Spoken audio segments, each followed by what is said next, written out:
Hello everyone, this is Nilofer Neha Khan and welcome to our YouTube channel Shikshalaya. तो आज हम बात करेंगे एनवीएस की जो रिक्रूटमेंट आई है उसके बारे में और कंप्लीट डिटेल के बारे में बात करेंगे, चाहे वो एलिजिबिलिटी क्राइटेरिया हो, नंबर ऑफ पोस्ट हो या फिर आपका जो आज नोटिफिकेशन आया है उसके बारे में भी बात करेंगे। जो 14 तारीख को नोटिफिकेशन आया है रिक्रूटमेंट रूल से रिलेटेड सारी चीज़ें डिटेल में डिस्कस करेंगे और होप सो ये वीडियो आपके लिए काफ़ी यूजफुल रहेगी।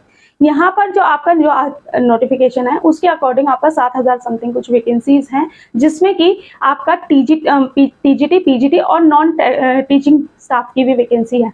तो अगर आप सिर्फ टीचिंग स्टाफ की बात करें तो 3600 समथिंग वैकेंसी आपको देखने को मिलेंगी, टीजीटी और पीजीटी दोनों की। ठीक है, और इनमें किन रिक्रूटमेंट्स के लिए रूल्स चेंज किए गए हैं कंप्लीट डिटेल में बात करेंगे। देखिए, सबसे पहले मैं आप लोगों को बता देती हूँ कि यहाँ पर नंबर ऑफ पोस्ट किस किस के लिए कितनी कितनी है।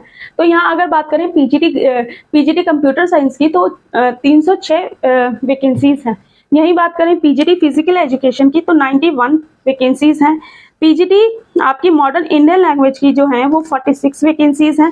यहीं अगर बात करें टीजीटीज में तो टीजीटीज में जो आपकी वैकेंसी है टीजीटी कंप्यूटर साइंस की 649, ठीक है 649 है। और यही टीजीटी आर्ट की जो वैकेंसी है 649, यहाँ पर भी ये भी इतनी ही है। और यहाँ फिजिकल एजुकेशन की मेल फीमेल अलग अलग है। तो मेल की अगर बात करें तो आपकी है 595, ठीक है। इसके बाद बात करें फीमेल की तो 649 वैकेंसीज हैं। तो टोटल नंबर ऑफ वैकेंसी जो फिजिकल एजुकेशन टीजीटी की हैं वो आपकी होती हैं 1244 वैकेंसीज, ठीक है। इसमें टीजीटी म्यूजिक की बात करें तो 649 वैकेंसीज यहाँ पर इन सब्जेक्ट्स की हैं। अब इन्हीं के ही रिक्रूटमेंट रूल्स में चेंजेस किया गया है। और देखिए, ये चीज़ याद रखिएगा कि ये जो वैकेंसी, जो नंबर ऑफ वैकेंसी यहाँ पर दी गई है, तो आज की अगर बात करें तो यहाँ पर कंफ्यूजन क्या क्रिएट हो रहा है कि ये जो नोटिफिकेशन जो आज आया है वो आपको रिक्रूटमेंट रूल से रिलेटेड आया है इन पोस्ट के लिए। और नंबर ऑफ पोस्ट मैंने आपको बता दी लगभग 3600 समथिंग कुछ है, ठीक है, टीजीटी में और टीजीटी पीजीटी दोनों की। यहाँ पर बात करते हैं कुछ एलिजिबिलिटी क्राइटेरियाज चेंज किए गए हैं। और जैसे कि अगर बात करें पीजीटी कंप्यूटर साइंस की तो यहाँ पर पीजीटी कंप्यूटर साइंस की जो वैकेंसीज की एलिजिबिलिटी क्राइटेरिया है, या तो आपके पास देखिए पीजीटी और टीजीटी दोनों में ही एक चीज याद रखिएगा कि जब आपकी बात की जाती है सब्जेक्ट की तो सब्जेक्ट में आपके पास ग्रेजुएशन होनी चाहिए टीजीटी में और मास्टर्स होनी चाहिए पीजीटी में, ठीक है। फिर वो डिपेंड करता है कि आप किस सब्जेक्ट के लिए जा रहे हो, तो वो एसेंशियल क्वालिफिकेशन यहाँ पर मांगी जाती है। जैसे यहाँ एमएससी कंप्यूटर साइंस में या फिर आपका आईटी में है या फिर आपका एमसीए फ्रॉम रिकॉग्नाइज्ड यूनिवर्सिटी, ठीक है, एमई या फिर एमटेक कंप्यूटर साइंस या फिर आईटी में फ्रॉम रिकॉग्नाइज्ड यूनिवर्सिटी और बीएड कंपलसरी है, ठीक है। तो आपको एक चीज पता होगी कि पीजीटी में आपका जो सीटेट नहीं मांगा जाता, तो यहाँ सीटेट नहीं है लेकिन बीएड आपकी मांगी गई है, ठीक है। और जो ये वैकेंसीज हैं जो मैंने आपको बताई हैं 306 वैकेंसीज जो हैं, इसमें से आपकी 75% जो वैकेंसी होंगी वो डायरेक्ट रिक्रूटमेंट से भरी जाएंगी और 25 जो होंगी % वो आपकी प्रमोशन बेस्ड होंगी। अब हर वैकेंसी के लिए अलग अलग रूल है। जैसे कि आप टीजीटी में बात करेंगे तो टीजीटी में भी ये चीजें चेंज है।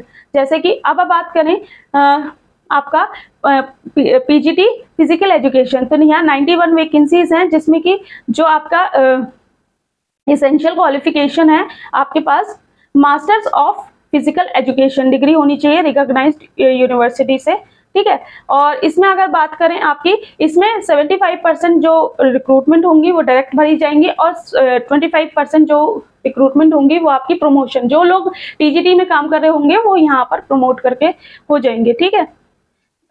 इसके बाद अगर हम बात करें, मैंने जैसे कि आपको बता दिया एसेंशियल क्वालिफिकेशन।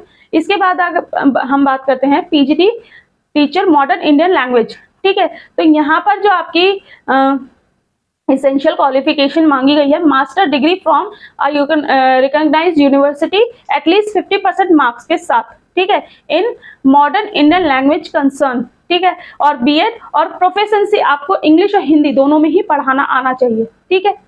और डिजायरेबल में देखिए, डिजायरेबल ज्यादा इंपॉर्टेंट नहीं होता, मेन बात होती है इसेंशियल क्वालिफिकेशन आपकी मैच कर रही है या नहीं।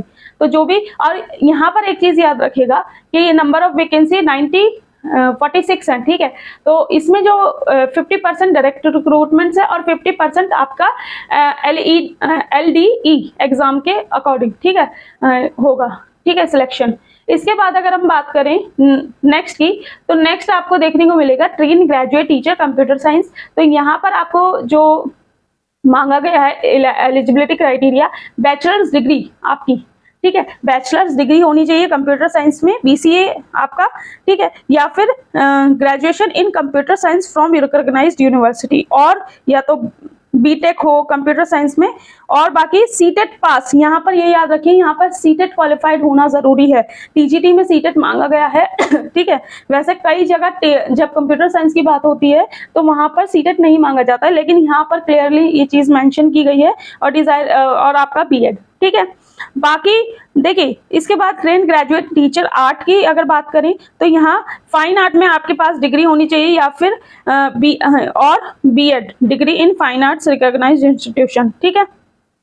इसमें भी जो आपका 100% जो रिक्रूटमेंट जो फिल करी जाएंगी आपकी, वो आपकी डायरेक्ट रिक्रूटमेंट से ही होंगी, ठीक है। इसके बाद अगर बात करें न्यू रिक्रूटमेंट रूल्स आपके फिजिकल एजुकेशन मेल फीमेल की, तो मेल की आपकी 595 वैकेंसीज हैं और फीमेल की आपकी 649 वैकेंसीज हैं, जिसमें कि आपकी जो टोटल नंबर ऑफ वैकेंसी हैं 1244 वैकेंसीज हैं, जिसमें कि आपकी इसेंशियल क्वालिफिकेशन की बात करें वो bachelors of physical education degree, ठीक है, बीपीएड, यानी कि आपको देखें यहाँ पर एक चीज कही गई है, जो 4 साल का होता है ना आपका, वो मांगा गया है, ठीक है। इसके बाद अगर हम बात करें नेक्स्ट की, तो टीजीटी म्यूजिक की बात करें तो यहाँ पर 649 वैकेंसीज हैं आपकी, और ये इसमें भी आपकी बैचलर्स इन म्यूजिक होनी चाहिए, बैचलर्स डिग्री म्यूजिक में होनी चाहिए, और यहाँ पर सीटेट वगैरह नहीं मांगा गया है। बाकी कंप्लीट और बाकी ये सारी नॉन टीचिंग स्टाफ की वैकेंसीज हैं। तो सारी ओवरऑल डिटेल मैंने आप लोगों के साथ शेयर की है। ये जो वैकेंसी है ये आपको आने वाले टाइम में देखने को मिलेंगी, और जैसे कि मैं आपको लोगों को पहले ही अवेयर कर रही हूँ कि 2024 में इलेक्शन है, इलेक्शन से पहले आपको बहुत सी चीजें देखने को मिलेंगी। तो प्लीज अपने टाइम को यूटिलाइज कीजिए, तैयारी करते रहिए, कहाँ कब कौन सी वैकेंसी आपका इंतजार कर रही हो, यू नेवर नो। तो होप सो मैं सारा कुछ आपका क्लियर कर पाई हूँ, लेकिन अगर कुछ रह गया होगा तो आप कमेंट बॉक्स में कमेंट करना, मैं कोशिश करूंगी कि आपकी कंप्लीट डिटेल आपके साथ शेयर की जा सके। और बाकी रही कोई डाउट आप कमेंट बॉक्स में कमेंट कर लेना। थैंक यू फॉर वॉचिंग, और कोई डाउट हो तो कमेंट करना।